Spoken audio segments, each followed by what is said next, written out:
This is ReplicantFish. Hit the like button and subscribe for more content. More incredible, next level, mind-blowing, futuristic content. Content so enthralling, so mesmerizing, so awe-inspiring that it will leave you trembling from its sheer awesomeness. Subscribe, but seriously, for more content that hopefully makes you feel better about yourself. But let's begin. Hope you've had a good day. Hope the day started well. If not, hope it ends well. If not, hopefully tomorrow is somewhat better. So today, we have the topic of the most difficult person to love and make happy is who, is whom, is you. You see, giving is a great power.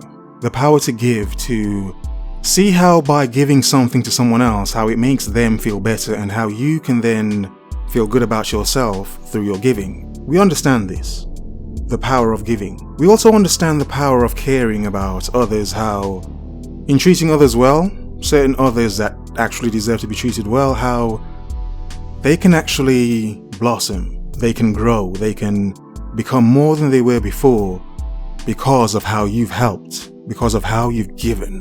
So in the understanding of how giving, of how caring for others and giving others so much, in understanding how they can grow, it's the simple understanding of then turning that inward to make yourself grow. The most difficult person to make happy and to love is yourself, is simply because you know yourself. You know all of your dark secrets. You understand yourself. You know that for whatever persona you put out there, you know who you really are. But you see, my point is to, yes, look at who you actually are. Address who you actually are. You see, many have reasons for hating themselves, for not liking themselves even, for not caring about themselves, but actually loving yourself is a very big step. But in order to do so, you have to actually look at all the aspects and parts and different elements, different pieces of yourself. There was a term I used on my previous channel, the one that got destroyed, a term I used once or twice, called the crumbs of my own.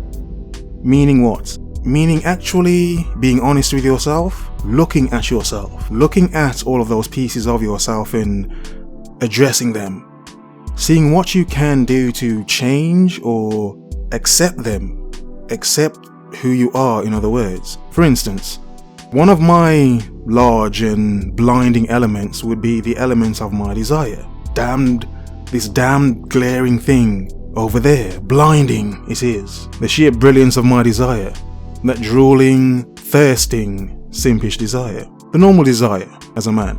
But to understand how glaring and bright that is, I understand I should actually pay attention to it and not just let it run wild. I should actually understand, okay, for as bright as it is, it's actually stopping me from seeing other elements of my life in more detail. Because I can't help but focus so much on the desire. It's right there, so blinding. So because of that, I miss other elements of myself. The other small pieces of myself, the crumbs, if you will, that make up the whole person of me. And it's in understanding all of yourself down to the small crumbs that actually makes you able to actually love yourself. Because then you understand everything about yourself fully, the good and the bad. We can hype ourselves up from the good. Oh, I'm this good, I can do this, I can do that, I can make this much money, my manhood is swinging like a pendulum, balls like clangers. I think clangers are actually from a TV show, but let's carry on.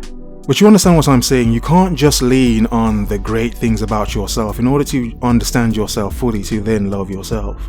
That's too easy. You see, what made me fully feel better about me as a person was actually observing me. Not only the person that others see, but the person I am when it's just me by myself. And to ask myself the honest question, how do I feel about me? Can I pretend to love myself through my vanity? Through the things I have or things I can do or am? Or do I genuinely feel anything for myself? How much of it is real? How much is a lie? And in a sense, that is when you're breaking down the crumbs of who you are. You are seeing all the things about yourself you think are crap, bringing them forward and looking at them. Not running from them, not hiding from them, Not lying to yourself that it doesn't exist, that you don't do these things, that you're not this, when you know you are. You see, it's very easy to look outwards and throw shame on other people.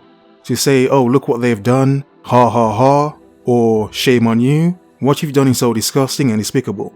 But as the saying goes, and I'm not religious and I may mess up the saying, he without sin cast the first stone, because some of us know our own sins. We know the things about us that are dark and you could say mysterious and also quite morbid. But it is far easier to throw the blame on others, in a sense to take focus off your own guilt.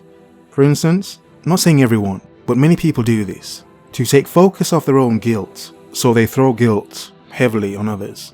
But for as much as anyone likes to throw dirt, it's a very good thing to understand your own dirt, how dirty you are. No matter how fresh you look to others, you should understand your own dirt, understand how much your crap actually stinks. And then learn to love it all. Learn to look in the mirror and love everything you see. Not just your good elements or the things that you think are awesome, hey, look at me. No, all of your crap as well. Bring your crap up front, look at it, understand it's you, and say, you know what? This is me. I am not perfect. I will never be perfect. Perfect is an illusion. We all know this. But what I can do is be honest with myself enough to not fool myself, kid myself, lie to myself. Not in a sense betray myself because I want others to think better of me or not think of me in such a way. Because of how much you fear the casting of stones from others. The casting and throwing of stones because of who you are or how you are. You see, I became more comfortable in my own skin when I looked at who the hell I was, admitted to myself who I was, admitted my pain, and also the pain I had inflicted on others. In a sense, I then started to understand, as me as an individual, RF, how important it is for me to actually leave something that goes beyond me. That goes beyond who I am. Because it took me a very long time to fully understand myself to a point where I can say and fully admit I truly love myself. Feel thus so confident in myself. Blinding confident, not blinding in desire, but blinding confidence.